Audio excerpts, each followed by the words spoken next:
రాష్ట్రాల్లో మొక్కజొన్న పంట వివిధ దశల్లో ఉంది. కొన్ని చోట్ల మోకాలెత్తు దశలో, మరికొన్ని చోట్ల కండ ఏర్పడే దశలో ఉంది. అయితే ప్రస్తుతం వివిధ పోషకాల లోపాలను శాస్త్రవేత్తలు గుర్తించారు.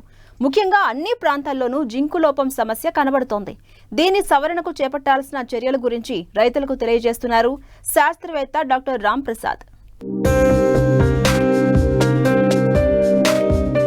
తెలుగు రాష్ట్రాల్లో ఖరీఫ్లో వర్షాధారంగా సాగు చేసిన మొక్కజొన్న పంటలో జింక్ లోపం అధికంగా కనిపిస్తోంది. ముఖ్యంగా నల్లరేగడి భూములు, సున్నం ఎక్కువగా ఉన్న భూములు, నీరు నిలిచే భూములు, ఎత్తుపల్లాలు ఉన్న భూములను చదును చేసిన నేలల్లో, భాస్వరం ఎక్కువగా వాడిన నేలల్లో జింక్ లోపం ఏర్పడుతుంది. జింక్ లోపం వల్ల మొక్కలు సరిగ్గా ఎదగక కురచగా మారతాయి. ఆకులు పసుపు పచ్చగా మారి దిగుబడులు తగ్గే అవకాశాలు అధికం. ప్రస్తుతం వివిధ దశల్లో ఉన్న ఈ పంటలో జింకు లోపాన్ని గుర్తించినట్లయితే రైతులు వెంటనే తగిన సవరణ చర్యల ద్వారా నష్టాలను అధిగమించవచ్చని సూచిస్తున్నారు శాస్త్రవేత్త డాక్టర్ రామ్ ప్రసాద్.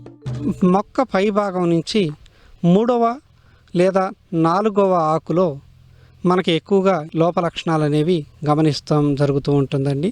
ఈనెల మధ్య భాగం, మొక్క యొక్క ఈనెల మధ్య భాగం పసుపు రంగుకు మారటం, ఈనెలు పచ్చగానే ఉండటం, మరియు ఆకు యొక్క మొదటి భాగంలో ఎక్కువగా ఈనెల మధ్య భాగం అనేది పసుపు రంగుకు మారటం, మరియు ఆకులు చివర్లు కనుక మనం చూసినట్టయితే పచ్చగానే ఉండటం అనేది మనం తొలుత ఈ లోపాన్ని గమనించవచ్చండి.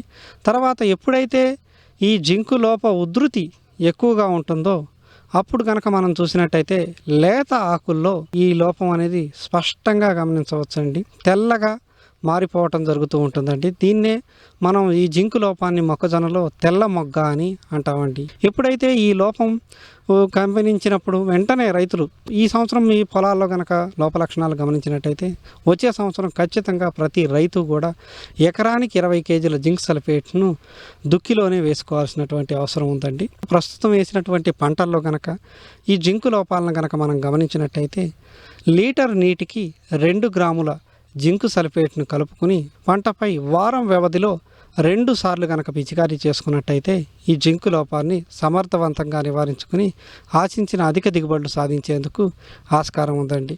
అదేవిధంగా రైతులు ఎప్పుడూ కూడా భాస్వరపు ఎరువులను దుక్కిలోనే వేసుకోవాల్సినటువంటి అవసరం ఉందండి. ఈ దుక్కిలో కనుక చూసుకున్నట్టయితే 3 బస్తాల సూపర్ ఫాస్ఫేటు లేదా 1 బస్తా డిఏపిని దుక్కిలోనే వేసుకోవాలండి. దీనిపై రైతులు తగిన శ్రద్ధ చూపి తగిన నివారణ చర్యలు, సవరణ చర్యలు కనుక చేపట్టినట్టయితే ఆశించిన అధిక దిగుబడులు సాధించేందుకు ఆస్కారం ఉందండి.